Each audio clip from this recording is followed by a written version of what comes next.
We think many of your dragon legends could actually be stories about what we today call dinosaurs. People would say that the dragon legends of old are obviously not true, but it's only obvious because of their preconception that dinosaurs died out so long ago. But when you have this universal theme right across the globe, many different continents, many different cultures, and over a vast span of human history, then there's probably going to have to be some universal core truth there. Dinosaurs are probably used more than anything to convince people of millions of years. I mean, even little kids all know about dinosaurs. Just say the word dinosaurs and see what they say next. They probably would say evolution.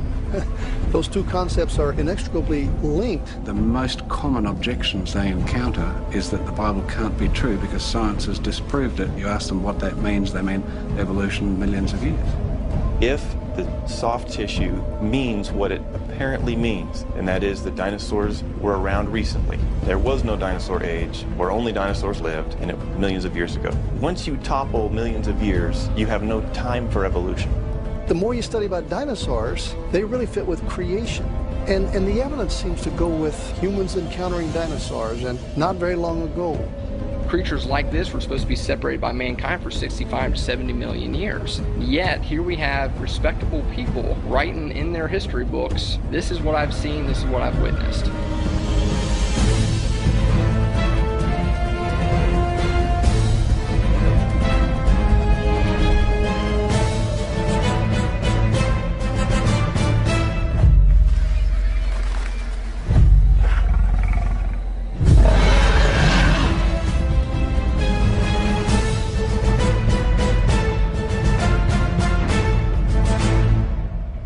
Why are you picking that one? It's a good story. You know someone's gonna say something. Like what? Got something against Danny? Oh, don't play dumb, you know what I mean. Still gonna read it. It's on you then, nothing to do with me. Fine. Okay, kids, come on over, gather round. We're gonna have story time. Come on, find a seat on the carpet. Can everybody see? Yeah? Okay, good. Okay, guys, today's story is called Danny the Dragon. Thank you all for coming. Please note that the opinions expressed during the story time are those of the author and do not necessarily represent those of the Monroe Library or its staff. Thanks, Tony. Would you like me to have them sign release forms? Once upon a time, not too long ago, there was a dragon named Danny. He lived in a deep, isolated cave along an ocean coast. One day, he wandered out of the water and saw some houses and people. Curious, he lumbered closer for a better look. Dragons, just the word conjures up all these images, and people's attention goes right to the dragons. People want to know about dragons. Dragon legend is absolutely a phenomenon. There are literally too many legends to count. They're in every tribe and nation, every people group, and you have them in China, Australia, Africa, Europe, North America, and South America, everywhere people inhabit. Dragons are really interesting creatures. I think there's not a child with soul so dead that he hasn't become fascinated by dragon stories and dragon legends. And the thing that's always struck me as amazing is that it's not a regional legend. It's not a legend of the Chinese but nobody else, or a legend of the Europeans and nobody else. It's everybody's legend. Now, a legend is, of course, a legend. It's a fairy tale. But is there, in fact, most anthropologists will tell you that whenever you have a legend or mythology, that there's usually something that happened that started that myth. So the point is there is some consistent threads in these different cultures, South Sea Islands, South Pacific, American Indians, and so forth. So when you find the similar kinds of legends that suggest that either a common legend exchange or those legends deriving from some kind of historical antecedent.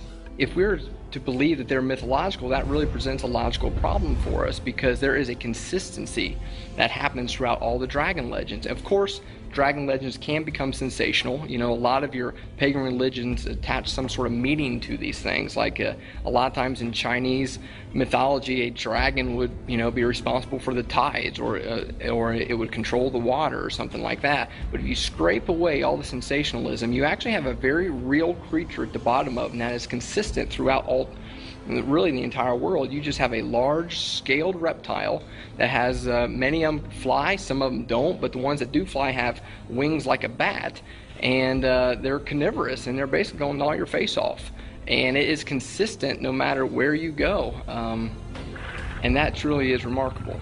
They look like big reptiles with long tails, with scales, with sharp teeth, claws, oftentimes 3 claws, by the way, which many of the dinosaurs did have 3 claws, like the theropods. So I believe they're what many people have called dragons, or have been translated to the word dragon, really reflect a human experience, widespread among almost all cultures, of having witnessed at some point in history very, very large, very frightening reptiles. You know, the dragon legends, the stories of these dragons, they always talk about these huge reptilian beasts with fierce teeth and prickly spines, and they just sound so much like dinosaurs. It's like knowing about Julius Caesar or Alexander the Great. We have to rely on historical records of these things, because you can't scientifically prove that Julius Caesar existed. It's always a matter of history. And I think dragons, a lot of that will be widespread historical writings of such creatures, including, for instance, the Chinese calendar, where you have 12 animals. One of them is a dragon. I was born on the year of a dragon, but all the animals are treated as equally real. So it does seem like the Chinese people did see a creature we would now call a dragon, which they called the Long. Actually, there are a lot of legends of dragons being used for breeding. The Chinese have stories about breeding dragons. There are artifacts that show people riding these things.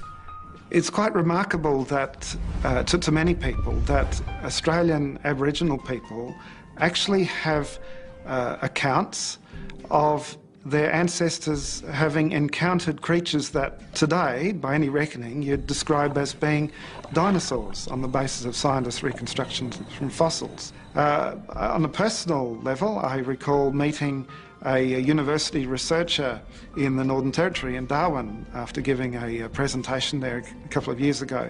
And she said that she'd been working with the local Larrakia Aboriginal people, and they had a word for a fierce creature that lived in the local swamps there that used to terrorise the first Aboriginal people who'd come to that area via canoes from another country far away. And when this university researcher said to them, "Oh, that word obviously means crocodile," the Larrakia people responded, "No, we've got a different word for crocodile. This other creature, in fact, looks very similar to some of your dinosaurs in your children's book about dinosaurs." There is an Indian legend called the Thunderbirds. And according to legend, these huge bird-like creatures would fly, and they would actually be able to bring thunder with them. And at first that seems sensational. But if you start looking at the evidence, things change just a little bit. Because what is in the Black Hills in South Dakota, the legend is that these giant thunderbirds would actually fly to the top of the Black Hills, and they would like nest there. Now what is fascinating is that scientists have long believed that those kind of gigantic creatures needed strong winds to propel them to high heights.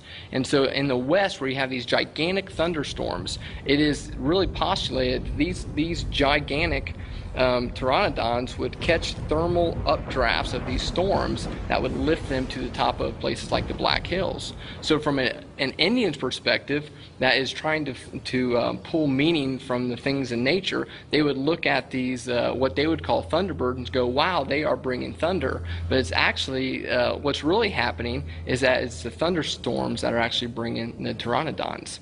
This is taken from a book named After the Flood, where he recounts, "Dinosaurs in the form of flying reptiles were a feature of Welsh life until surprisingly recent times. As late as the beginning of the present century, elderly folk at Penllyn in Glamorgan used to tell of a colony of winged serpents that lived in the woods around Penllyn Castle. As Mary Trevelyan tells us, the woods around Penllyn Castle, Glamorgan, had the reputation of being frequented by winged serpents, and these were the terror of old and young alike. An aged inhabitant of Penllyn, who died a few years ago, said that in his boyhood the winged serpents were described as very beautiful. He said it was no old story invented to frighten children, but a real fact. His father and uncle had killed some of them, for they were as bad as foxes for poultry. The old man attributed the extinction of the winged serpents to the fact that they were terrors in the farmyards and coverts. This is a pteranodon, an example of one. And by the way, not all of them were huge, with big long wings. And in Beowulf, it describes two different kinds. One which had massive, huge wings, which we know existed from fossils, 30-foot and more wingspan. But there's another kind of winged serpent that was smaller, but it was just as much a pest, not just in Beowulf, but in England and to the North American Indians and Central American Indians, etc. Interesting, there's a Scandinavian king called Beowulf, and there's a very famous poem about his exploits. And if you read about his description of this big beast that he killed because it was terrorizing the villagers, it's a very accurate description of a Tyrannosaurus rex. Most people say Beowulf is entirely mythical because there's all these monsters in it. But if you read Beowulf, the poem, it doesn't say fairies and magic elves. It's talking about the Grendel. It's talking about a bipedal monster with giant mouth and big teeth that ate people, just like we might imagine a pteropod dinosaur might do. In the Agat National Park in Nebraska, there are these structures in the side of the rocks called Devil's Corkscrews. And for years, scientists thought that the plants or some sort of plant created these spiral structures that descend from the surface down about 6 feet. But it was not until they started excavating them that they found these little fossils of beavers at the bottom of them, and they found out that these beavers made these wild corkscrew lodges in the rock. And evolutionary timelines would put this beaver to be extinct about 30 million years ago. But the problem with that is that American Indians know full well what those corkscrews were. And if you would have asked a Lakota Indian, they would have told you they were beaver lodges. My point with Haas Eagle is the Maoris tell a legend about a giant eagle. And it's easy for us to say, oh, giant eagle, pff, whatever. But it's been verified and it's published. It's the real deal. It was a giant eagle. So if they were right about the giant eagle, then perhaps peoples have been telling the truth in their legends of other creatures too. Most people today accept that dinosaurs have become extinct, and even creationists who look at the accounts of apparent recent human dinosaurial contact would say, look, it does seem that dinosaurs are extinct. However, there are some tantalizing accounts of sightings in very recent decades from various places around the world. In the Congo, for example, the local people there talk of a creature they call Mokele Mbembe. And when Westerners have gone in with drawings of African creatures and dinosaur handbooks, and they've pointed to pictures of, say, the hippopotamus or the rhino, the people have said, no, that's not Mokele Mbembe. And when shown a picture of a sauropod dinosaur in a dinosaur handbook, they've pointed to something like a small sauropod dinosaur. Another example comes to mind, the Lake Murray region of Papua New Guinea. There were people there out in a canoe, and as they looked under their canoe, they saw a large creature swim under the canoe that had what looked like triangular plates extending down its back and all the way down its long tail. And the people speak there of large nesting sites adjacent to the water's edge, which have been clearly left by a large creature. If you only had one or two stories that sounded a bit similar to dinosaurs, you could see it as just a coincidence. But when you have this universal theme right across the globe, many different continents, many different cultures, and over a vast span of human history, then there's probably going to have to be some universal core truth there. In fact, the late Dr. Carl Sagan, one of the most well-known of all the world's evolutionists, took it so seriously that he actually wrote a book called The Dragons of Eden to try and answer this question as to how come there are so many different stories of dragons that are very similar to the dinosaurs when no one's ever seen a dinosaur. And the answer he came up with in his book was essentially that well, we evolved from reptiles, so part of our brain is a sort of a leftover of when we lived in the age of the reptiles, and so dragon legends are really, if you like, inherited memories from the age of reptiles. Now, there was an embarrassed silence from many of his evolutionary colleagues because, of course, there's no scientific credibility to the idea that memories are inherited. You know, that you might remember what some ancestor did when he was serving Cleopatra or something like that. But the importance of that little account was that one of the world's leading evolutionists took this issue so seriously that he tried to explain it, even though he didn't do a very good job. A much better explanation is that the Bible is right, that man and dinosaur did live together, and what we see are the somewhat corrupted legends, somewhat corrupted stories of a time when people and dinosaurs did really know each other. Some people saw Danny coming. He was huge with scales and a long tail. They ran away screaming, "Dragon, dragon, run for your lives!" Danny yelled, "Come back!" But it just sounded like, "Roar!" This made everyone run faster. Stories about Danny's huge teeth and claws soon spread across the land. If these really are stories based on memory, that means that at one point in time, man did see dinosaurs. In National Bridges National Monument, Utah, there's actually some carvings, petroglyphs, done by the Indians that even an evolutionist in an evolutionary textbook says looks like a sauropod dinosaur. And we've actually had a team go out there, they've seen it, photographed it, did a wax cloth impression of it, and it just looks like a sauropod dinosaur. But of course the evolutionists would say, well no, it must be some mythical animal. Why? Because dinosaurs didn't live with people. Well, how do you know that? And so to me, that sort of evidence, when you look at your dragon legends, many of the descriptions of those dragons actually fit nicely what we would call dinosaurs. And many of your dragon carvings, for instance, that you see, dragon paintings around the world, they look like some of the dinosaurs that we would understand existed from the fossil record. The exact date was 1186 AD. And it's a stone temple. It's in the Angkor Wat temple complex around Cambodia. And in a jungle area. There's a number of stone carvings of things that are familiar to us today, along with Hindu and Buddhist mythology. And very distinctively, there's one that looks very much like a stegosaur, as reconstructed from fossils by scientists. And the question becomes, how did the people who carved that stone 800 years ago have carved so beautifully a stegosaur without having had any knowledge about what's in today's encyclopedias? And the clear conclusion is they were familiar with those creatures because they were alive at the same time. Unless it was living, how could they get its anatomy correct? They had to see it in order to reproduce it correctly. And that's just one of over 80 instances around the world in every single continent where it's been found that humans and dinosaurs have coexisted because the humans have reproduced dinosaurs in one art form or another. There's a cathedral in the UK, Carlisle Cathedral, which has been there a very long time. And one of the bishops buried there 600 years ago has, on the brass trimmings around his tomb, a number of engravings of animals, many of which are familiar to us today, but there's also some that look very much like sauropod dinosaurs. In fact, any 21st century child would immediately recognise them as being sauropod dinosaurs. And so when we think about the evolutionary view that says dinosaurs became extinct 65 million years ago, and then we look at these sauropod dinosaur engravings on this 600-year-old tomb, how did they get there? The oldest artifact that we have, period, is an Egyptian slate that commemorates an Egyptian king. And Hierakonpolis slate is one of the names given to this artifact.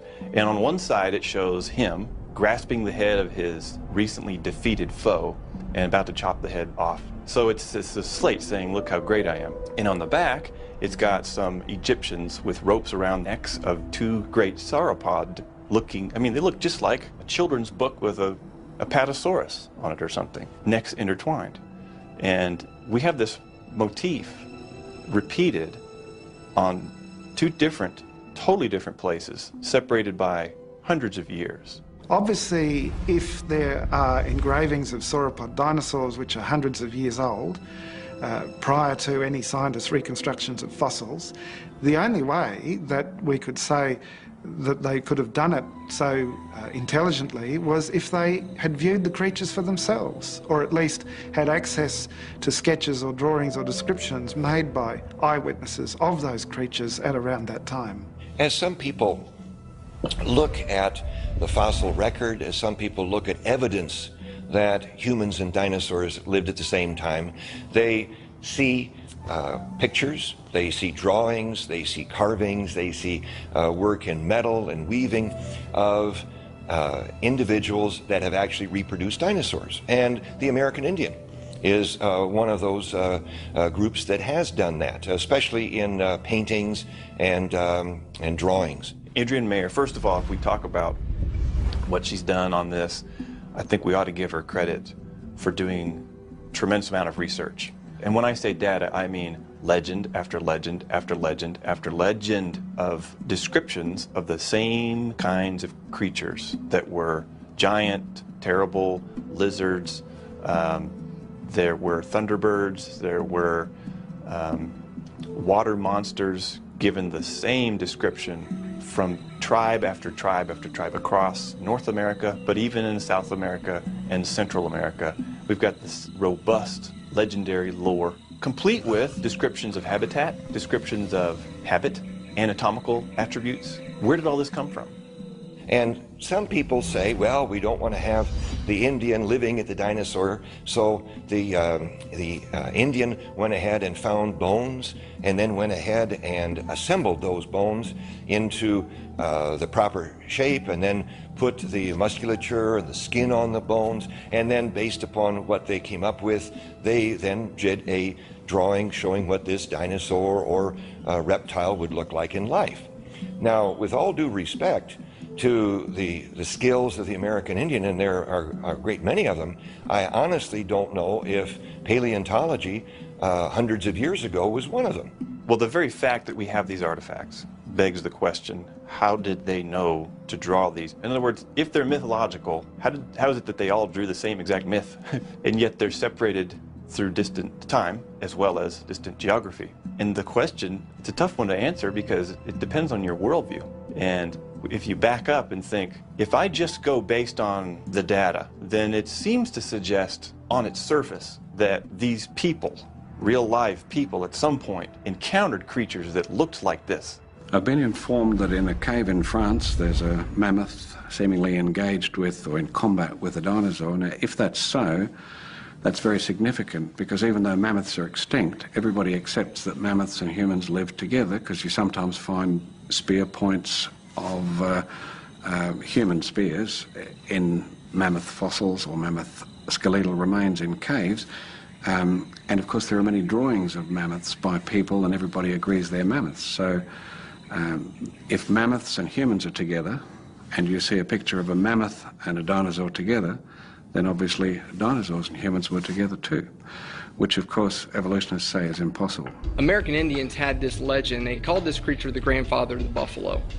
And you know, that's an interesting description, because you're like, okay, what would a grandfather buffalo look like? Obviously it would have long hair, it would look like a buffalo, but they said it was much, much, much bigger. Well, there was a waterfall found in Minneapolis, and underneath this waterfall was this tusks of a mammoth. And Indians actually pointed to that spot and said that's where the grandfather of the buffalo lived.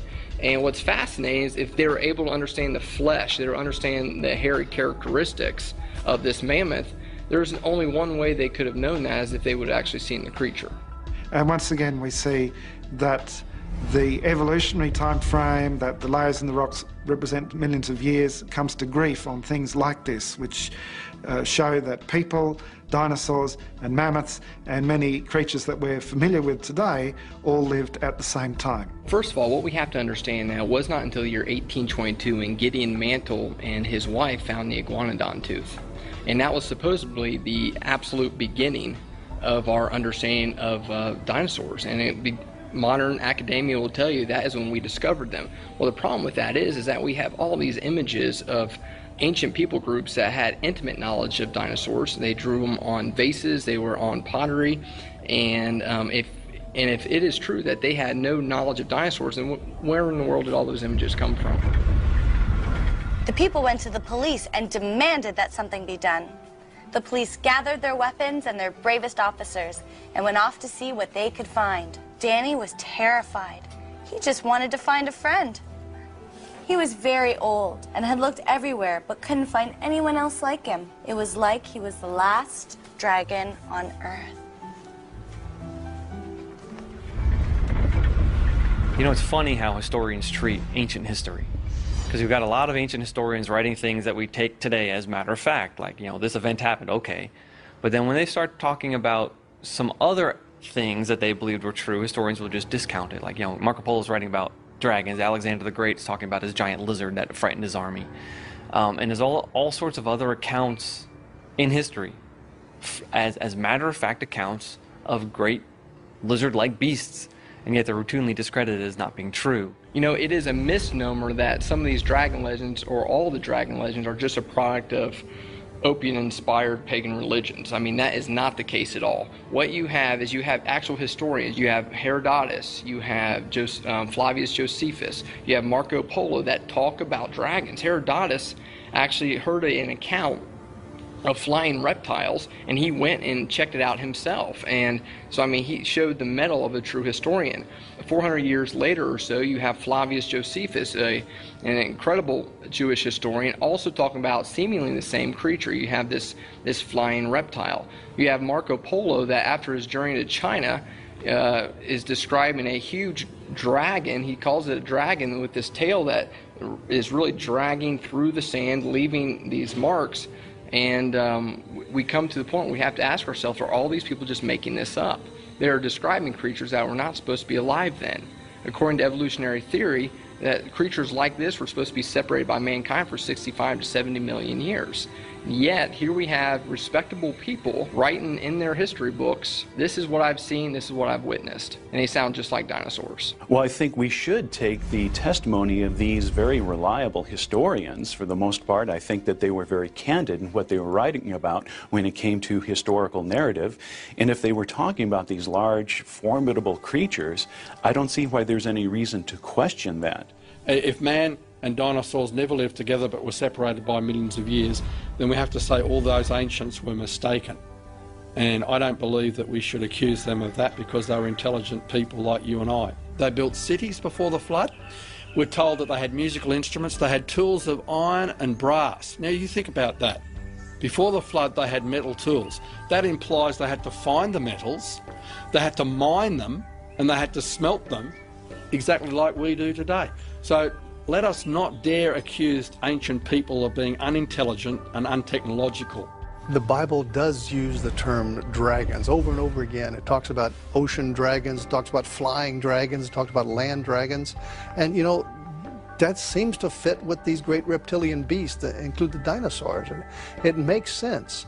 If those things were so dominant on the planet before the flood, and certainly right after the flood, they would have made it into the history of the culture. In 1845, a newspaper in the town of Geelong in Victoria published a sketch of a creature that the local Aboriginal people had described as a bunyip. A common Aboriginal term for monster. It's often thought of as mythical, but this Aboriginal had big, deep claw marks across his chest, and the description he gave, presumably through an interpreter at the time, was the basis of this sketch in the Geelong Advertiser, and it looks very much like one of the duck-billed dinosaurs. In fact, some large bones were reported at that time that were fresh and were unlike any other creature that people were familiar with at the time. And 13 years later, on the other side of the world, a dinosaur was unearthed, and it was called Edmontosaurus. And when you look at a reconstruction of Edmontosaurus next to the sketch of the bunyip drawn by the artist for the newspaper in Geelong on the basis of Aboriginal descriptions, the two are very similar. You have to interpret evidence of the present in relation to the past. And what I would say is this: there is very strong circumstantial evidence, because all evidence in relation to the past is like a forensic scientist. They're working with circumstantial evidence. Is very strongly confirms the Bible's history that dinosaurs and people lived at the same time. With so many people hunting him, Danny had to hide. As he rumbled back toward the ocean, he passed a man with 2 daughters walking along the beach. Instead of running, they just stopped and stared in shock. Danny said, "Hello, how are you?" which sounded like a ferocious roar. We think many of your dragon legends could actually be stories about what we today call dinosaurs. The reason why you don't find the word dinosaur in the Bible is the same reason why you don't find words like computer or locomotive, because all of those words were invented in the English language well after the Bible was translated into English. The word dinosaur wasn't invented until 1841 by Sir Richard Owen, who was head of the British Museum. Before that, words such as dragon were used in the Bible. The King James Bible was first translated into English in 1611, so the word dinosaur is a modern word. There is a distinct philosophy that is able to be identified when you look at the King James Version of the Bible that was first printed in 1611 to the more modern translations in the English language like the ESV. In 1611, they used the word dragon 35 times. In the Old Testament alone, they used the plural word dragon 16 times. But if you look at the ESV today, they use the word dragons in the plural form 0. And what is very clear to see is that whenever dragon is used to refer to a real living, breathing creature that walks upon land, the ESV has decided that that is not a word that can be used. Most of the time they replace it with jackal, which is like a little hairy dog. Now that is a big discrepancy between a small hairy fox-like creature and a big gigantic reptile-like creature. And what you see is that the evolutionary mindset has seeped into so many things that we have even our most conservative Bible theologians look at dragons. They do not make the connection between dragon and dinosaur, and they have the idea that, wow, dragons aren't real, and so we have to protect the inerrancy of the Bible. Most of the people believe that dinosaurs died out 65 million years ago, and therefore humans couldn't possibly have seen them because they haven't been around that long. So it's a case of a faulty view of history with this millions of years imposed upon it, which means they have to try to explain away human encounters with creatures which we would call dragons. But sometimes we treat God like he's a little old lady that needs help crossing the street. You know, no, I believe that God said what he means, and he means what he said. So if dinosaurs and dragons really are one and the same, one might actually ask, well, why did dragons fade into mythology to begin with? And that's a really good question. So you had all cultures in the world essentially passing on stories about big lizards. And over time, those stories get corrupted, they get distorted. It's a fish story of the day, you know, they get this added or that added, and all of a sudden they become magical and they cast spells in at least in modern fantasy literature. It was not until around the year 1800 that a French scientist named Georges Cuvier started to publish his findings that the extinction of a species was actually possible. Before that time, no one thought that species could go extinct. They actually thought that God had a kind of a supernatural preservation on all the species of the world. The reason they thought that was an errant view of the Bible. They go back to Genesis and said, you know, that God created all the creatures and that it was good. So they thought that at that point that there was kind of a supernatural preservation on that. That then got reinforced again when the flood came. And the story of Noah's flood is that God was going to cleanse the planet and was going to basically start over and with Noah and his family. Well, he had Noah bring all the animal kinds 2 by 2 to the ark. And again, there was this sense of preservation. We didn't invent the word dinosaur until the 1800s. And so anything before the 1800s could not have used the word dinosaur. And so no Bible translations would use the word dinosaur prior to the 1800s. And since then, no Bible translation would dare to use the word dinosaur because of the pressure from the evolutionists. So people before the 1800, as they're hearing the stories of dragons, they're looking around saying, I don't see that creature alive today. And if it is not alive today, then it was never alive. And that is how and why dragons fade into mythology. There are a lot of things that over the years have been found that were thought to have been extinct. Some mammals, some fishes, some plants. The coelacanth was the classic example from the early 1900s. The Wollemi pine, which was discovered in the later 1900s.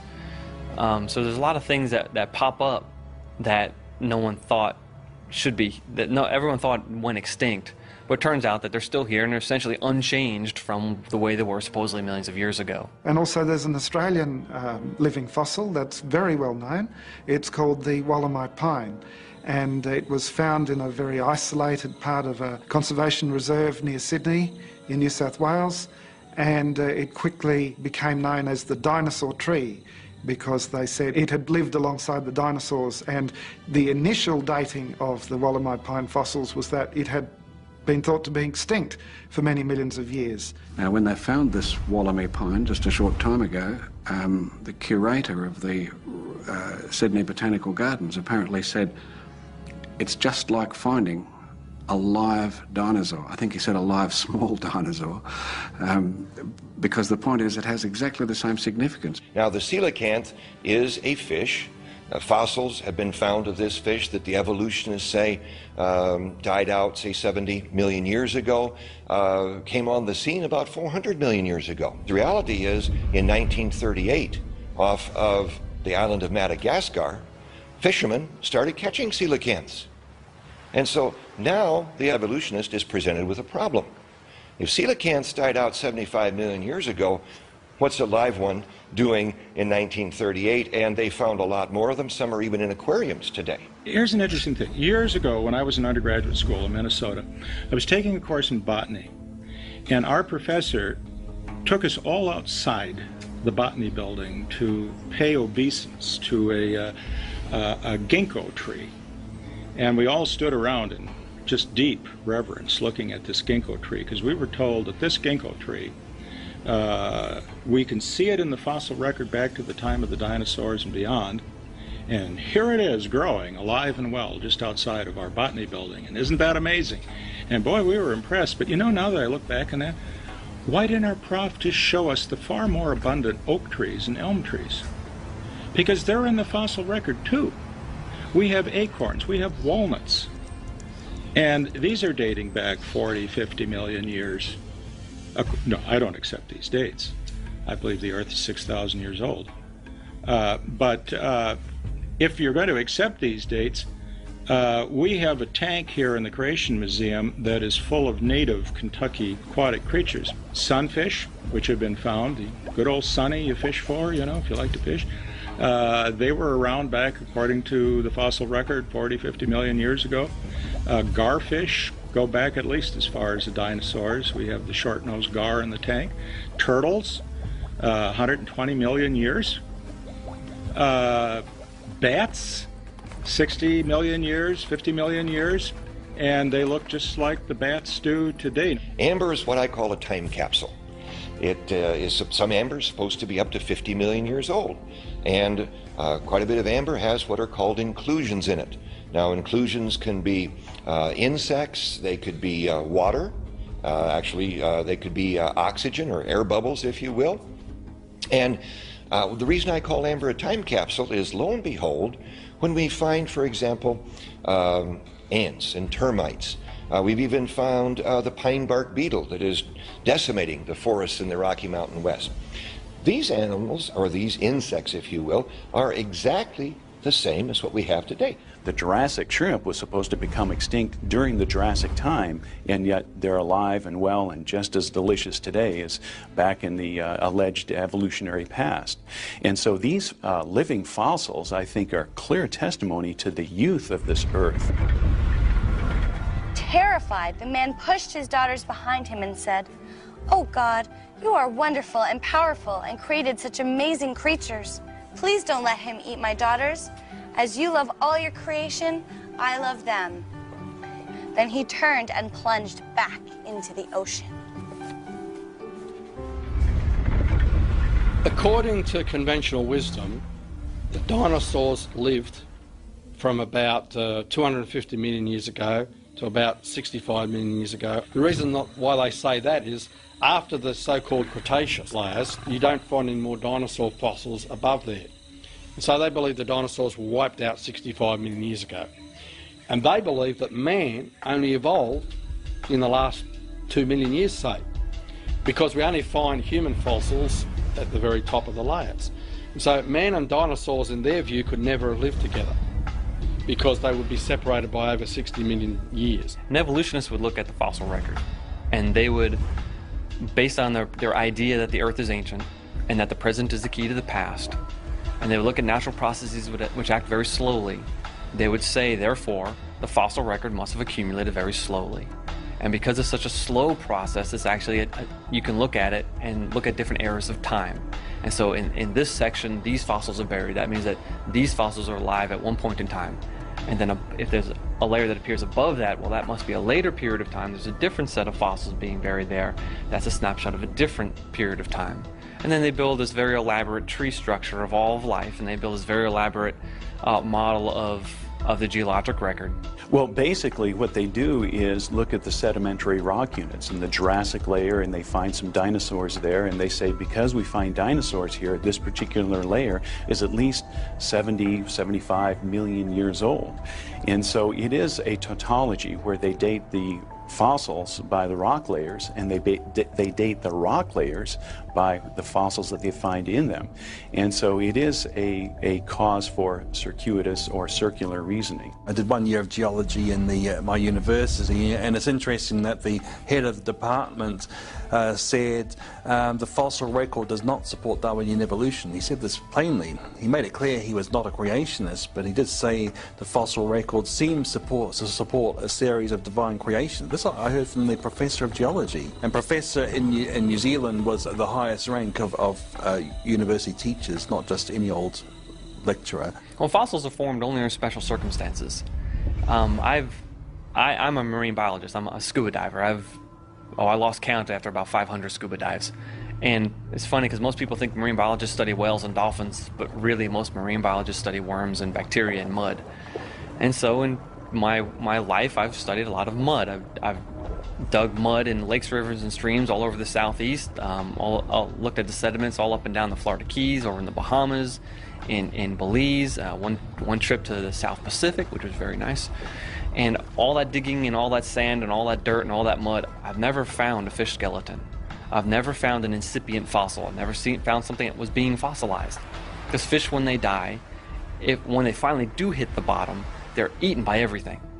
And usually they're eaten on the way down. And so their bones tend to be scattered all over the place, and their flesh is destroyed. And even if they land in the mud, the bones dissolve over time in the water. They're made of calcium carbonate, is soluble in seawater. It takes special circumstances to make a fossil. And most of those circumstances are met by Noah's flood, where you have a very rapid amount of sedimentation. We have lots of fossils being buried very quickly, being sealed off away from oxygen, and then being impregnated by the minerals that dissolved in the water that can recrystallize inside those bones, prevent them from dissolving away, and you get a fossil. I believe those dinosaurs were buried in sediment at the time of Noah's flood, which would have been about 4,000 years ago.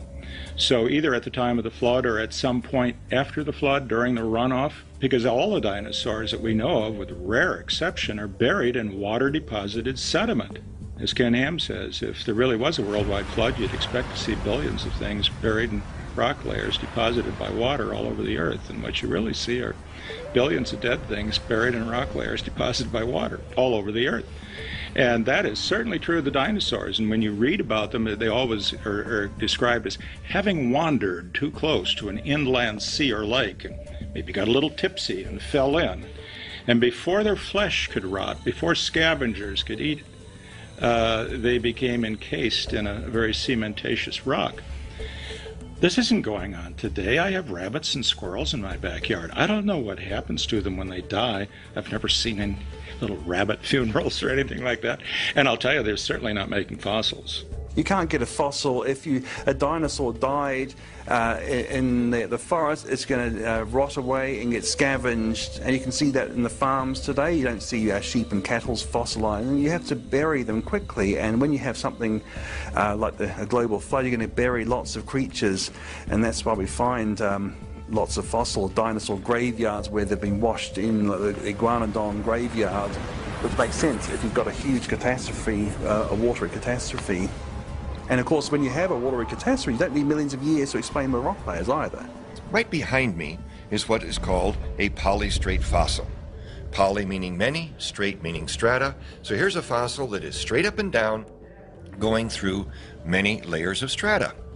And what is significant about that? Well, first off, the conventional wisdom around here in the Hell Creek Formation is that it could take 1,000 years, a centimeter, to lay down all of the sedimentary deposits. Well, is that polystrate fossil behind me going to wait around for 100,000 years while slowly all of the sediment is put in around it to hold it straight up?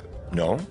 It's going to decompose, going to fall over long before that happened. It had to have been done very, very quickly. There are some fish fossils that I've seen with exquisite preservation. All the scales, all the fins are intact. The fish's mouth is closed. His gills are closed, which is indication that he's buried in squish. In fact, the streamlines around the fish in the mud, it looks like he was struggling and trying to swim as he's being buried. We've got abundant evidence of rapid fossilization. There's some three-dimensional dinosaurs that are preserved where a dinosaur is crouching down and yet he's covered in mud, and the only way to do that is if the mud is accumulating so quickly that he's literally suffocated in the mud, because if he had died he would have fallen over, or at least would have laid down flat. But no, he's crouching, the mud covers all the way up above his head. And Mount St. Helens is certainly an excellent example, because we saw things happen there that blew geologists' mind. May 1980, the eruption of Mount St. Helens, and next, in that major eruption and subsequent ones, up to 600 feet of rock layers, new material was deposited around Mount St. Helens. And at one particular level, we find a 20-foot horizon that was produced on June 12, 1980. We know the day and the year because people were there to observe it. So it's testable. You know, we've got reliable eyewitness accounts.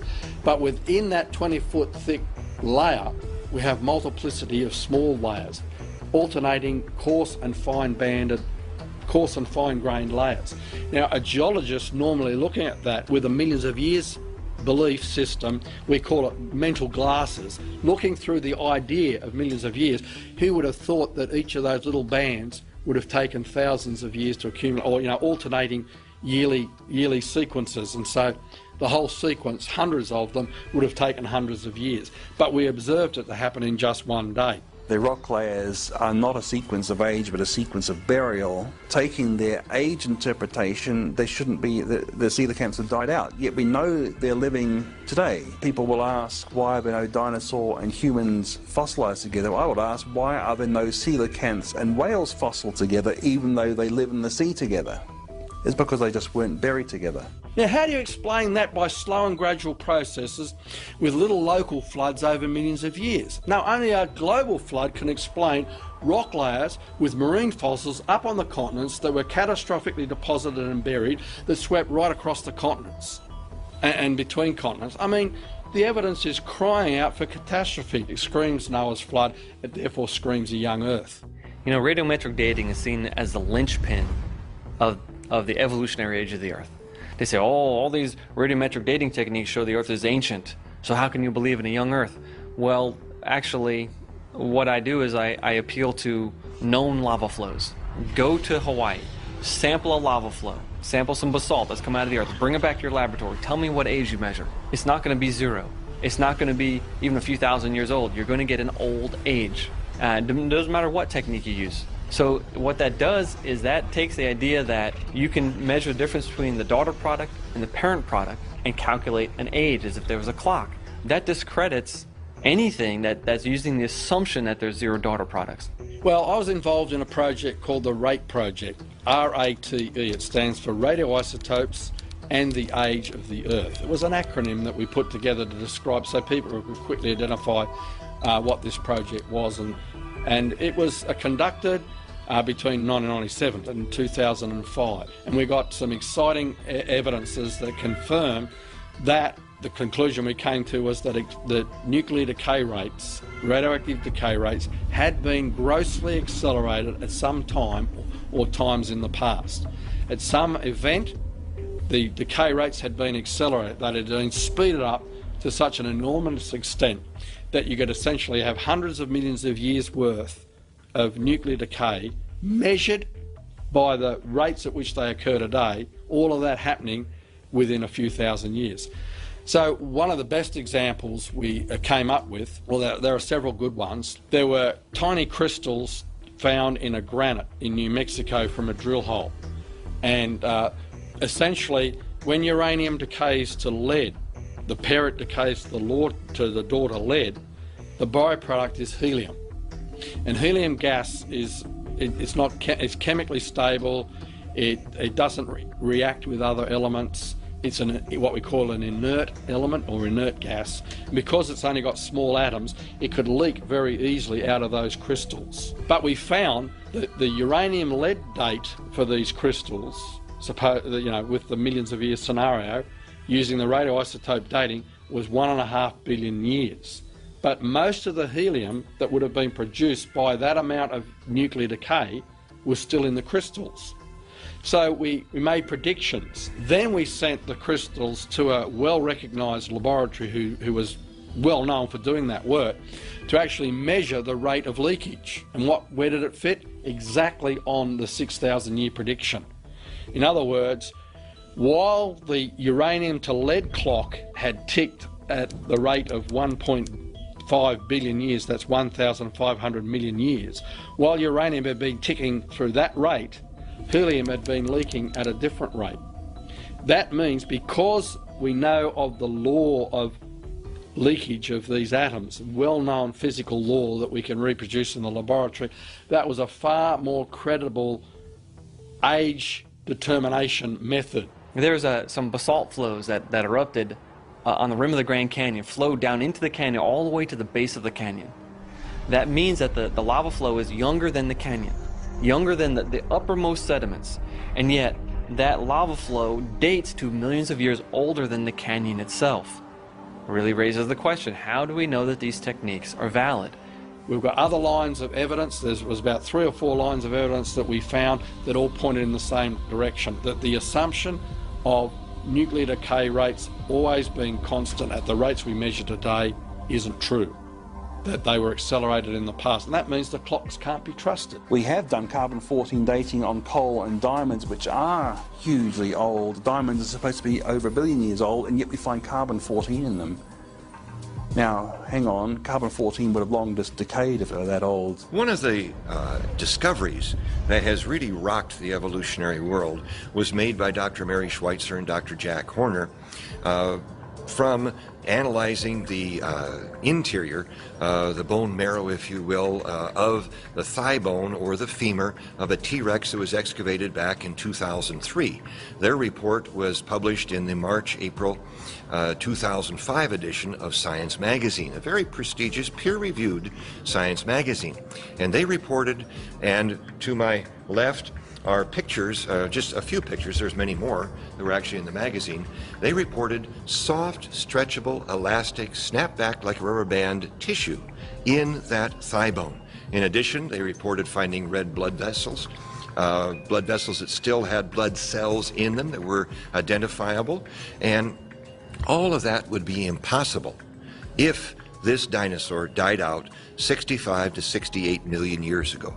Clearly, science has shown this dinosaur died out very recently, and I would say perhaps as a result of the flood of Noah's day, just a matter of, say, 4,000 years ago. Doctors Mary Schweitzer and Jack Horner are paleontologists. They study fossils. Specifically, they're interested in dinosaurs. In fact, I think you could call Jack Horner Mr. Dinosaur. I mean, he's probably associated with the study of dinosaurs as much or more than anyone else that comes to mind. Mary Schweitzer said that on one such test, she said she couldn't believe it until she'd done it 17 times. This is pretty thorough. So most people are understandably shocked, and that includes certainly evolutionists, that you should find what appears to be fresh marrow. Still soft, still with blood vessels, still with red blood cells. More recently, they've gone beyond that. Schweitzer, working with other investigators, have looked at the biochemistry of the marrow, and they have indeed found protein fragments. Now, not the whole protein, but protein fragments. Proteins usually don't remain completely undisturbed for a few thousand years, and of course we have no idea for 70 million Well, of course, the evolutionary naturalists who embrace the long ages of evolution, who maintain adamantly that man and dinosaur are separate by 65 million years, are very, very uncomfortable with these continuing discoveries of Mary Schweitzer. Tom Kay of Seattle, who was also a critic of the first study of Mary Schweitzer, said, and I quote, "This will either be nothing or the biggest revolution in paleontology ever." You know, I would have to agree with the latter portion of his quote. This is one of the greatest paleontological discoveries ever. Danny returned to his cave, deep in thought. What had made that man on the beach so brave? The man had spoken about someone who had created him. The man had spoken about a creator that loved all his creatures. Was Danny one of those creatures?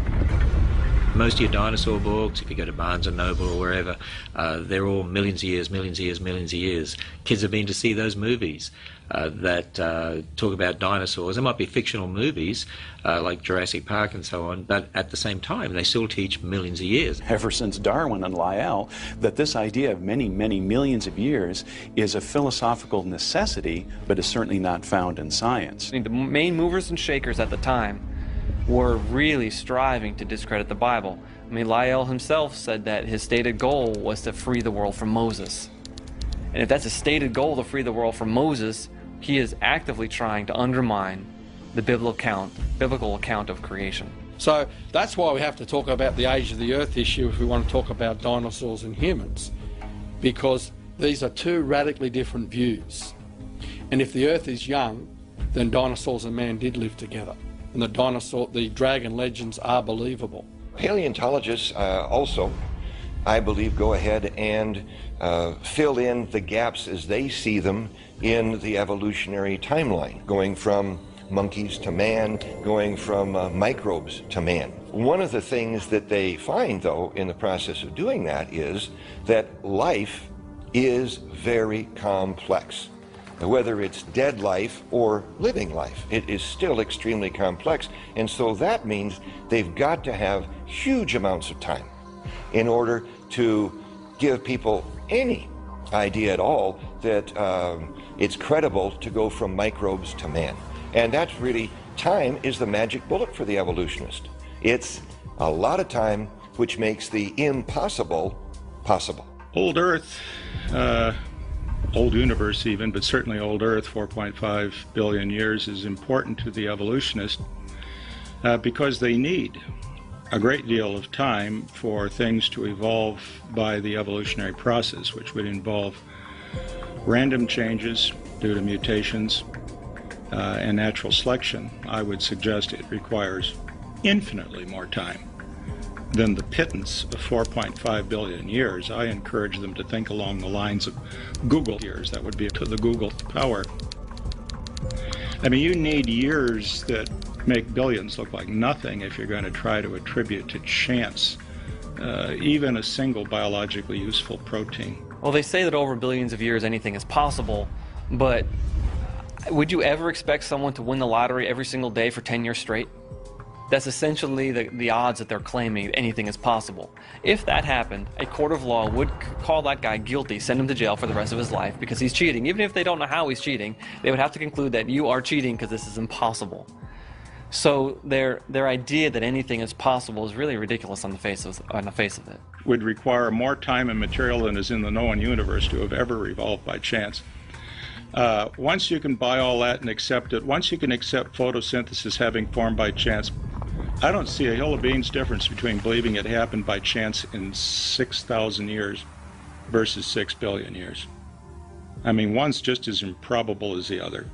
We've reached a point where the p-values are so low that what's the difference? But evolutionists know that their arguments would be even less tenable to laymen if the times were shortened too much for them. We say humans are very complicated and a sponge or a jellyfish would be very non-complicated.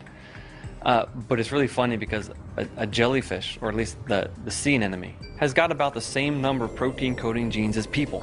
So in all these billions of years of supposed evolution, we actually haven't increased the number of genes hardly at all. And a lot of the genes that they have that we thought at first was something specific to vertebrates or specific to higher life forms, they have them also. So the evolutionists scratching their head. The simplest cell is utterly complex. The simplest life out there is so mind-bogglingly complex that to me, it's impossible to conceive that it just spontaneously evolved from random chemicals. There is an unbridgeable gap between the simplest cell and random chemistry. It's sort of like saying, oh, well, we can find, if you go out in nature, you can find a rock sitting on top of another rock, just from natural processes. You know, maybe fell off the cliff and landed on top of another rock. And because you can find rocks sitting on top of rocks, that explains the Great Pyramids. Well, of course, that's ridiculous. We have decay. We have the second law of thermodynamics. I look in the mirror every day, and it's hitting me with a vengeance. Yeah, we've been told that if our theories ever run counter to the second law, we can be pretty sure they're not right. The second law basically tells us that at least a closed system, everything goes downhill.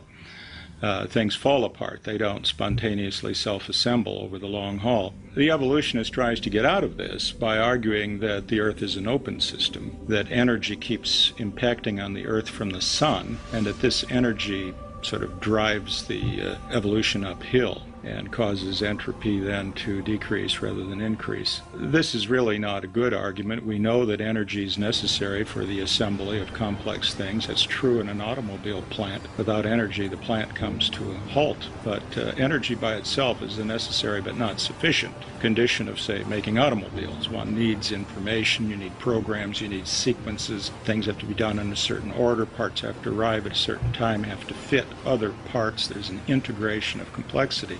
Energy alone is not sufficient to explain it. The Achilles heel in evolutionary theory is a lack of transitional species. There should be millions of transitional species. There should be tremendous numbers of transitional species between the major groups of animals, but there aren't. In fact, you've got the Cambrian explosion where all the major phyla of life, the biggest differences that exist, they just poof, appear out of nowhere with no transitional species. You've got Darwin saying that he's leaving up to future generations of geologists to discover all the innumerable transitional species that must exist. But since the 1960s, the fossil record's changed by about 4%. So what they have is a handful of disputable transitional species. Those transitional species they use today were not the ones they used in the 1970s. It's not the ones they used at the 1925 Scopes trial. It's not the ones that Charles Darwin had in his day. Each transitional species seems to have a shelf life of maybe 10 years. And then it's kind of quietly shuffled off to the side, and they think of something else, and something else is brought up as a transitional species. I mean, you had the famous Evolution of the Horse series. Everyone remembers that, the little horse or the big horse. That's not found in the textbooks anymore, and if it is, it shouldn't be, because that's been routinely and soundly discredited. And a lot of the other things that people would remember as the best evidence for evolution really turned out to be no evidence at all. Charles Darwin did the same thing when he thought up his idea of evolution. He saw that the facts of the fossil record did not line up with his theory, and so he made a very unscientific decision. He decided to hold on to his theory and ignore the facts. The same thing happened in the 21st century. Mary Schweitzer said in Discover magazine, April of 2006, quote, "I had one reviewer tell me he didn't care what the data said. He knew that what I was finding wasn't possible. I wrote back and said, well, what data would convince you? And he said, none," end quote. And so here's a perfect example of where people are saying, I have my unproved theory of evolution that spans many, many millions of years, where there's no creator, no designer, it's just time, chance, and natural processes, but the facts don't line up with it. I'd rather hold on to the theory than the facts. Many of the opponents of young Earth creationism point to young Earth creationists as being the enemies of science, that they don't think rationally and they actually stop good science being done. In fact, when you look at the really great breakthroughs of science in recent decades, very often you'll find those who made those breakthroughs were Christians and certainly understood the God of creation. I mean, who can we name bigger, more influential than Isaac Newton? He was a Bible-believing Christian. Pasteur, Kepler. I mean, We're not just talking about mere Nobel Prize winners. We're talking about people that opened up whole areas of science. Boyle, Maxwell, Faraday, George Washington Carver, Louis Pasteur, all of these men of science who are also men of God, who believe that in the beginning, God created. So many people think it's the religion versus science. No, it's the science built on one religion versus the science built on a different religion. And see, I start with the belief that God's word is true, that we have reliable eyewitness accounts of what happened in the past, therefore I build my science on that. Whereas an evolutionist has a belief in millions of years with no God, just everything happening slowly and gradually, and he builds his science on that. What most people have to decide which view is correct. The search continued for Danny, and the tracks he had made were easy to follow. Soon the authorities were searching the water, and Danny had to leave his cave and dive deeper and deeper. Somehow, though, despite not finding a friend, he didn't feel as alone as before. Someone out there must have loved him, enough to make him. He may be different, but he was loved.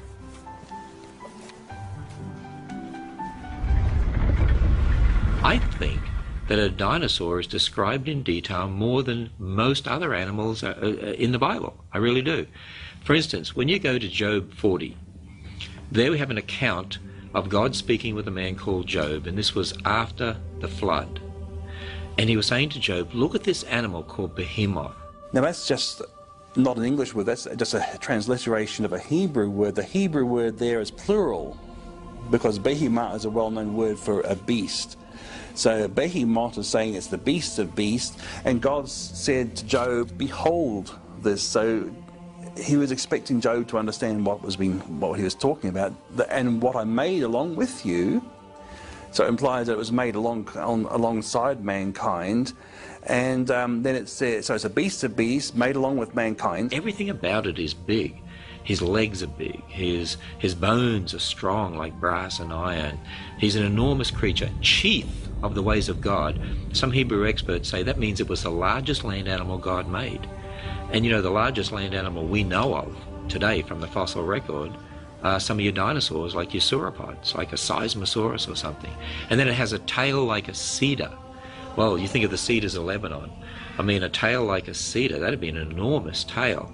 You know, many Bible commentaries, for instance, the NIV Study Bible in the notes actually says this was a hippopotamus or an elephant.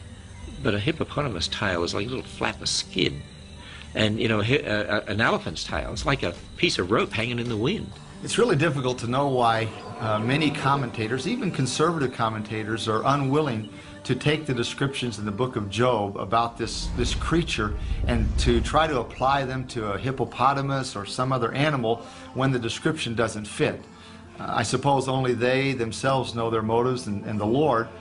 Is it that they're afraid of looking foolish or, you know, scientifically simplistic or whatever? But it is very clear that the description of the animal there in Job's book is not a hippopotamus. When we look at the description of that creature, it really does seem to fit with a brachiosaur or a Apatosaurus sauropod type dinosaur. You read the description of behemoth while looking at a fossil at, say, the Pittsburgh Carnegie Mellon Museum of Natural History, and limbs like great bars of iron, you know. That's exactly the way it looks.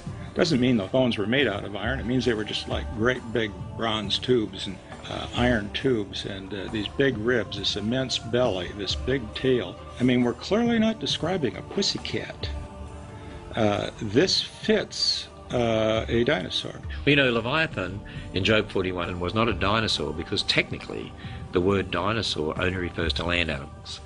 So we could say a dinosaur-like creature, if you like, that lived in the sea. The Bible describes it as a dragon that lives in the sea. This thing is about the size of a school bus and weighed 8 tons. And just as Leviathan is described as leaving a trail in the mud with, you know, potsherds, like shattered pieces of pottery, that's the sort of trail that a crocodile makes in the mud. But you're not talking about the crocodile that we know nowadays. If you look at this picture of a modern-day crocodile skull and this Sarcosuchus skull around it, you can see the vast difference in size. And it truly fits the description in the book of Job, where it talks about how, you know, this sort of creature will just shrug off harpoons and arrows and laugh at fish hooks and things like this.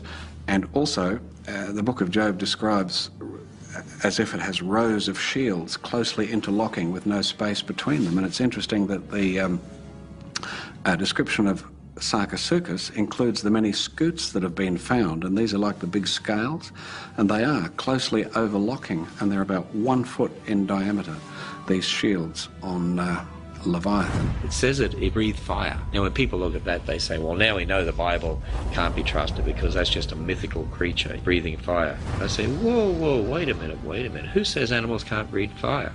I mean, think about it. We have a little beetle called the bombardier beetle that can mix chemicals like hydrogenine and hydrogen peroxide together and blast out hot gases at 212 degrees Fahrenheit to put a frog off its lunch. You look at the electric eel, the ability to electrocute. You look at the spitting cobra that uses a huge gust of air from its lungs to really create an aerosol type effect for its venom that shoots out and will hit the eyes of attackers or enemies. You start looking at some of these things, you're like, okay, is it possible that these eyewitness accounts really did have some evidence behind them? Interestingly, the snout of Sarcosuchus had a bulla, some sort of a hollow cavity of some sort at the tip that nobody knows exactly what it was for. Could that have been for mixing of chemicals or some sort of a chamber, some sort of a chemical storage chamber for generating the fire and smoke that the book of Job also describes concerning Leviathan? We have the eyewitness testimony of these dragons in the world after the flood, which fits them being on the ark with Noah. When we're talking about dinosaurs and talking about dinosaurs as being on the ark of Noah, boy, immediately some people that don't believe that, their antenna goes up. They say, oh, dinosaurs are too big. They couldn't have fit on the ark. But let's think about this for a second. First off, what's the average size of a dinosaur? The average size of a dinosaur is like a sheep or a goat. It's not like a big, huge T-Rex or a big, long neck Apatosaurus or something like that. But then let's look at the long neck dinosaur or the T-Rex or any of the others of that size. The main thing that God wanted to do was to have 2 of these creatures on the ark so that when the flood was over and they left, they could reproduce after their kind. And so God would want to send younger ones. And science today believes that dinosaurs could reproduce at about age 8 to 10. So younger, smaller. The ark was big, 450 feet long. And there would have been plenty of room for 2 of every kind of dinosaur, along with all the other animals that God wanted. Why would they become extinct after the flood? Well, because the climate was changed after the flood. It was a much more harsh climate with a different topography. And second, they would have competed with man for food and places. A lot of things have become extinct. Things become extinct by chance. I mean, a lot of them would have been wiped out during the flood, which is why we have the fossils. And the survivors, which the Bible says were on the Ark of Noah, a gigantic ocean liner-sized boat, they could have been hunted by man, which is why you have dragon legends of hunting dragons. And the Ice Age, which almost certainly happened just after the flood, would not have been good for large reptiles. Danny found a deep valley at the bottom of the ocean floor and dove down into it. It was murky and hard to see. He thought no one would ever find him here until he noticed 2 very large eyes peering at him. Out of the dark waters came another creature. To anyone else, she looked enormous and scary. But to Danny, she was gorgeous. He said, "I'm Danny, who are you?" Which sounded like, "Roar!" But instead of swimming away, she roared back, "I'm Lucy. I thought I was all alone." Danny smiled. Not anymore. Never again. And deep in the cold and dark at the bottom of the ocean, the 2 dragons swam off to live happily ever after. The end. If it could be shown that dinosaurs were 4,000 years old, it would not be the end of evolution. Nothing will be the end of evolution except the return of Jesus Christ. Man simply cannot tolerate a creator, because natural man, apart from having come to know Jesus Christ as Savior, we can't tolerate a creator because it involves accountability. And so we have to explain how we could come into existence spontaneously without a creator, without a designer, without a builder, how nature left to itself, matter, energy, time, and space, that must suffice. In fact, it's the whole philosophy of science nowadays. Scientists are no more objective than anyone else, and there's a worldview thing, because if the flood account is true, it means that God has judged sin, which means we're accountable to him, and that is unwelcome for a lot of people. It's not surprising to me at all that we are finding evidence of man and dinosaurs together, because if you take the creation account literally, then it says on the sixth day would have been the day that God created all of these animals, and man also. Therefore, they were concurrent. The dinosaurs didn't precede man by 1 million or 65 million years. They were on this earth together. Once you look at the soft tissue, combined with the evidence for man and dinosaurs or dragons having interacted, boy, it all fits together. The evidence itself really fits together. The dogma of millions of years isn't borne out by the evidence. Rather, the evidence is forcibly smashed into that dogma. Evolutionary theory is driven by the paradigm and not by the evidence. A lot of people, when they think of creationists who have science degrees, and they wonder how can they believe in creation.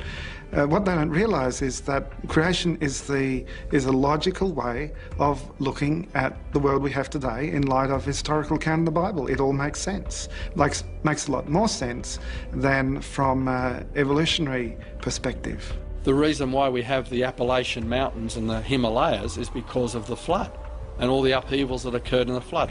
Why do we have billions of dead things buried in rock layers laid down by water over the earth? Because the Bible says all the high hills under the whole of heaven were covered with water, and all the animals were swept away, and the water would pick up sand and mud that would bury billions of dead things buried in rock layers laid down by water all over the earth. And so I hold to the view that the Bible tells us what happened in the past. We can test that, and we find overwhelmingly the evidence supports that. I had actually, I guess, really felt that I was really something special, because I could tell God how he did it. I'd put God in a box and I'd say, yeah, God, you started out, but this is exactly how you did it. You used evolution. Now, when that was pointed out to me, it hit me right between the eyes. Boy, how arrogant.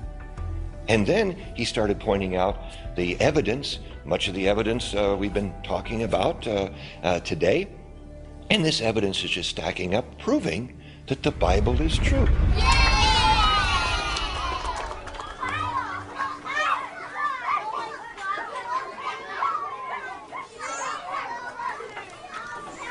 Hi, I thought this was a public library. It is. Is there something I can help you with?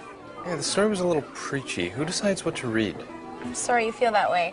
I actually chose the story. I thought it was nice. Not everyone believes there's a God. I liked it, Daddy. Can we take it home? Sure, sweetheart. But let's look for some other books, too.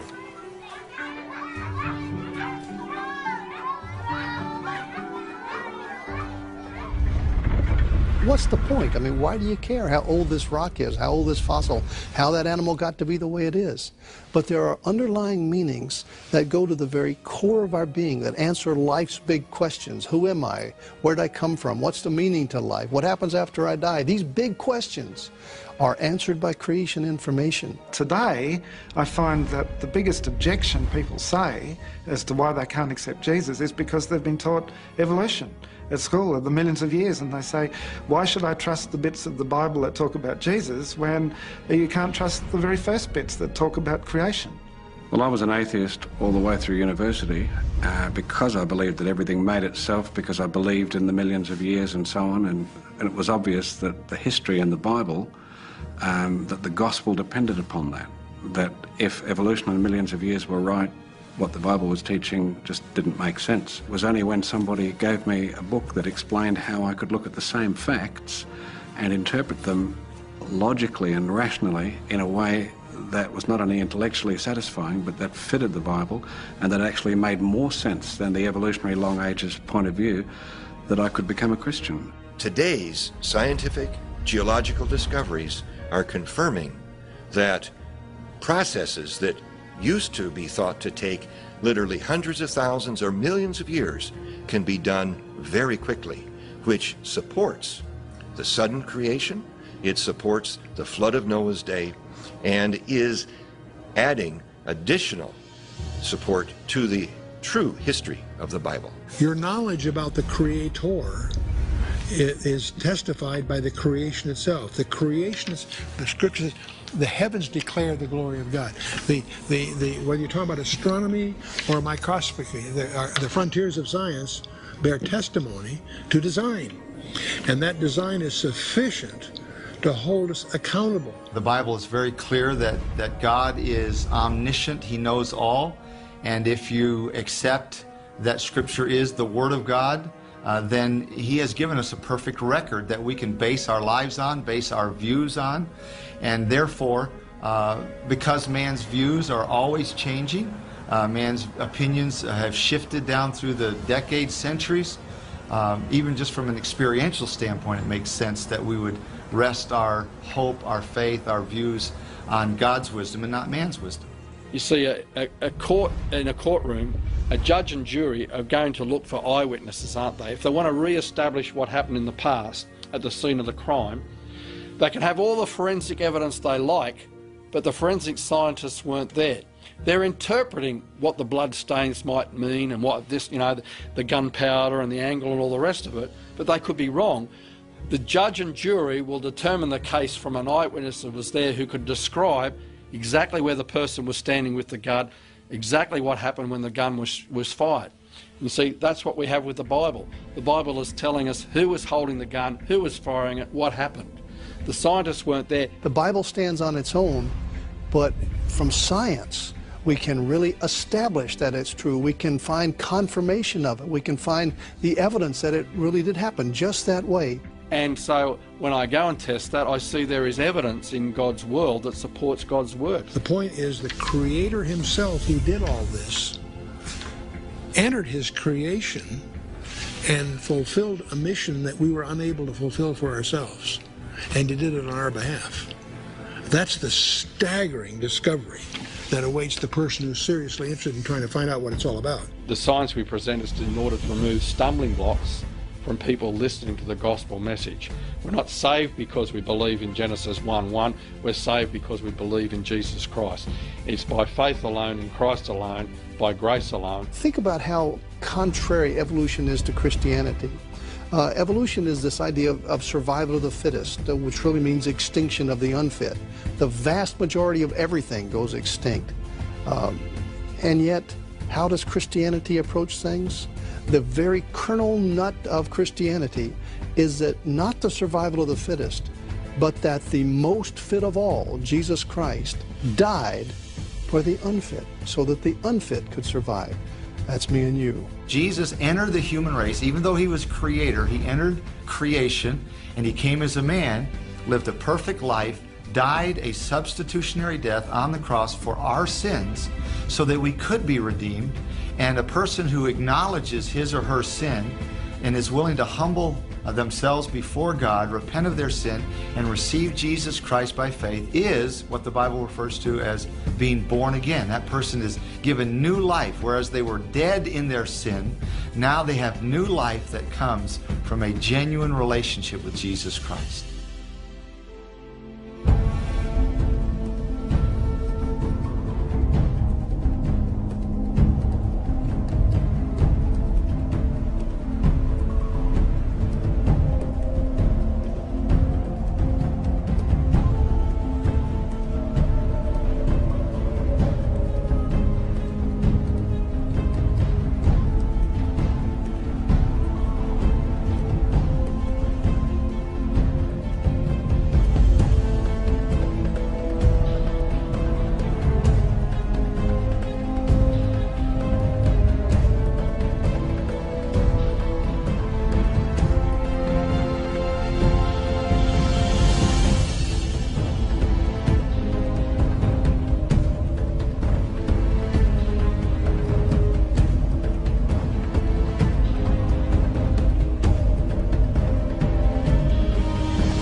Came that one. It's a good story. You know someone's going to say something. Like what? Got something against Danny? Oh, don't play dumb. You know what I mean. Still gonna read it. It's on you then. Nothing to do with me. Fine. Okay, kids, come on over. Gather round. We're gonna have story time. Come on, find a seat on the carpet. Can everybody see? Yeah? Okay, good. Okay, guys, today's story is called Danny the Dragon. Thank you all for coming. Please note that the opinions expressed during the story time are those of the author and do not necessarily represent those of the Monroe Library or its staff. Thanks, Tony. Would you like me to have them sign release forms? Once upon a time, not too long ago, there was a dragon named Danny. He lived in a deep, isolated cave along an ocean coast. One day, he wandered out of the water and saw some houses and people. Curious, he lumbered closer for a better look. Dragons, just the word conjures up all these images, and people's attention goes right to the dragons. People want to know about dragons. Dragon legend is absolutely a phenomenon. There are literally too many legends to count. They're in every tribe and nation, every people group, and you have them in China, Australia, Africa, Europe, North America, and South America, everywhere people inhabit. Dragons are really interesting creatures. I think there's not a child with soul so dead that he hasn't become fascinated by dragons.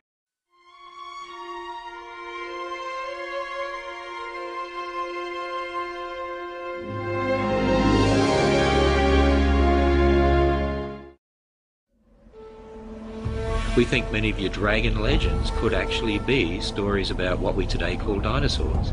People would say that the dragon legends of old are obviously not true, but it's only obvious because of their preconception that dinosaurs died out so long ago. But when you have this universal theme right across the globe, many different continents, many different cultures, and over a vast span of human history, then there's probably going to have to be some universal core truth there. Dinosaurs are probably used more than anything to convince people of millions of years. I mean, even little kids all know about dinosaurs. Just say the word dinosaurs and see what they say next. They probably would say evolution. Those two concepts are inextricably linked. The most common objections they encounter is that the Bible can't be true because science has disproved it. You ask them what that means, they mean evolution millions of years. If the soft tissue means what it apparently means, and that is that dinosaurs were around recently. There was no dinosaur age where only dinosaurs lived, and it millions of years ago. Once you topple millions of years, you have no time for evolution. The more you study about dinosaurs, they really fit with creation. And the evidence seems to go with humans encountering dinosaurs, and not very long ago. Creatures like this were supposed to be separated by mankind for 65 to 70 million years. Yet, here we have respectable people writing in their history books, this is what I've seen, this is what I've witnessed.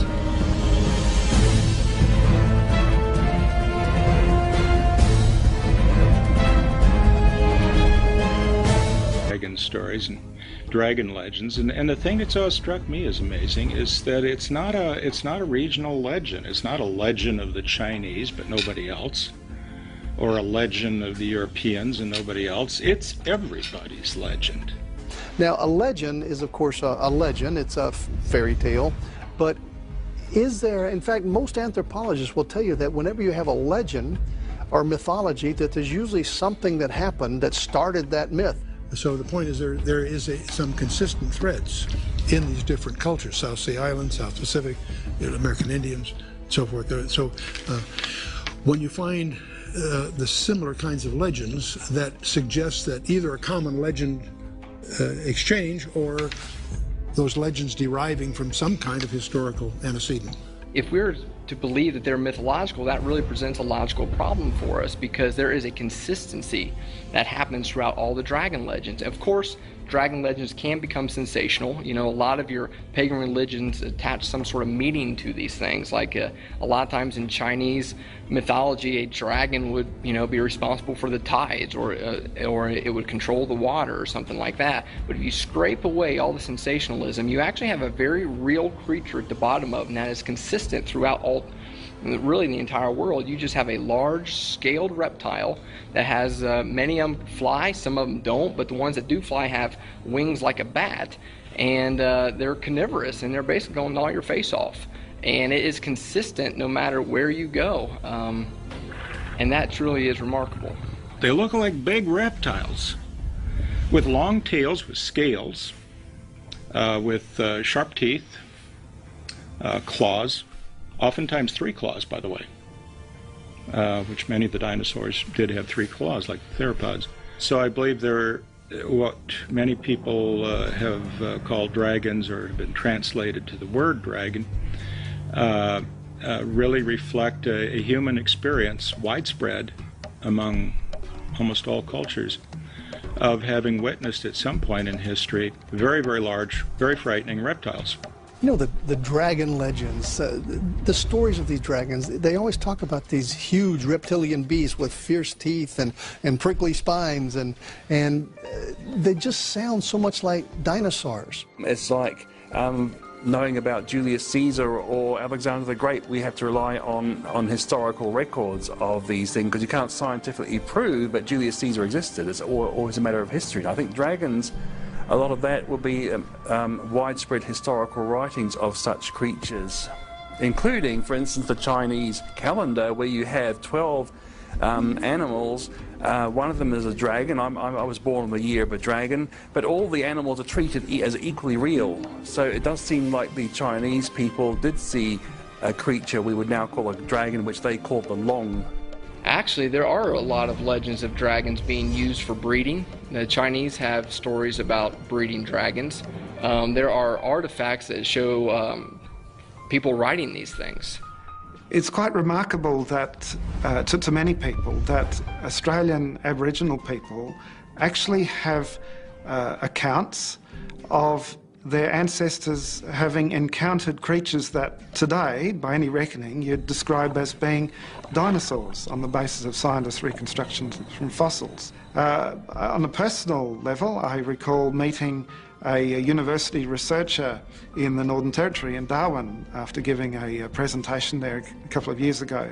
And she said that she'd been working with the local Larrakia Aboriginal people, and they had a word for a fierce creature that lived in the local swamps there that used to terrorise the first Aboriginal people who'd come to that area via canoes from another country far away.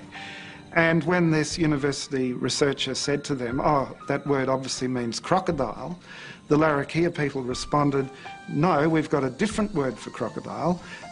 This other creature, in fact, looks very similar to some of your dinosaurs in your children's book about dinosaurs."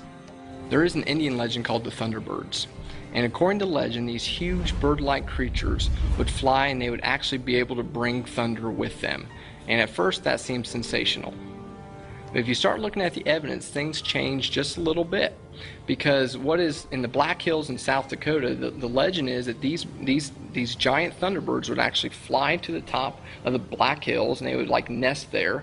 Now what is fascinating is that scientists have long believed that those kind of gigantic creatures needed strong winds to propel them to high heights.